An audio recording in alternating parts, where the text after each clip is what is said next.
Hi అండి. Plum cake కోసం ముందుగా ఒక బౌల్లో హాఫ్ కప్ వరకు ఆరెంజ్ జ్యూస్ యాడ్ చేసుకొని కట్ చేసుకున్న బాదం, కాజు, ఎల్లో కిస్మిస్, బ్లాక్ కిస్మిస్, mixed tutti frutti, watermelon seeds, అలానే ఆప్రికాట్, చెర్రీస్ కూడా యాడ్ చేసుకుని మీ దగ్గర ఏవి అవైలబుల్గా ఉంటే అవి వేసుకోండి. కలుపుకున్న తర్వాత మూత పెట్టి 1 అవర్ పాటు సోక్ చేసి పక్కన పెట్టుకోండి. ఇప్పుడు షుగర్ క్యారమిల్ కోసం స్టవ్ ఆన్ చేసి కడాయిలో 2/3 కప్ వరకు షుగర్ యాడ్ చేసుకుని షుగర్ మెల్ట్ అయిన తర్వాత 2/3 కప్ వరకు వాటర్ యాడ్ చేసుకుని సిరప్ ప్రిపేర్ చేసి పక్కన పెట్టుకోండి. ఇప్పుడు ఒక బౌల్లో 1/2 కప్ వరకు milk, 1/2 cup melted butter add చేసుకొని బాగా మిక్స్ చేసుకున్న తర్వాత 1 కప్ వరకు మైదా పిండి కూడా యాడ్ చేసుకోండి.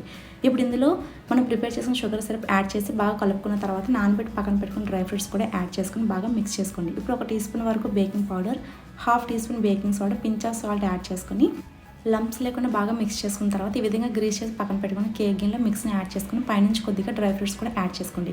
ఇప్పుడు 10 మినిట్స్ పాటు ప్రీ హీట్ చేసి పక్కన పెట్టుకున్న కడాయిలో ఈ కేక్ గిన్నెను దించుకొని మూత పెట్టి 45 to 50 మినిట్స్ కుక్ చేసుకున్నట్లయితే రెడీ అయిపోయినట్లయితే. వీడియో నచ్చినట్లయితే లైక్ చేసి సబ్స్క్రైబ్ చేసుకోండి. Thanks for watching.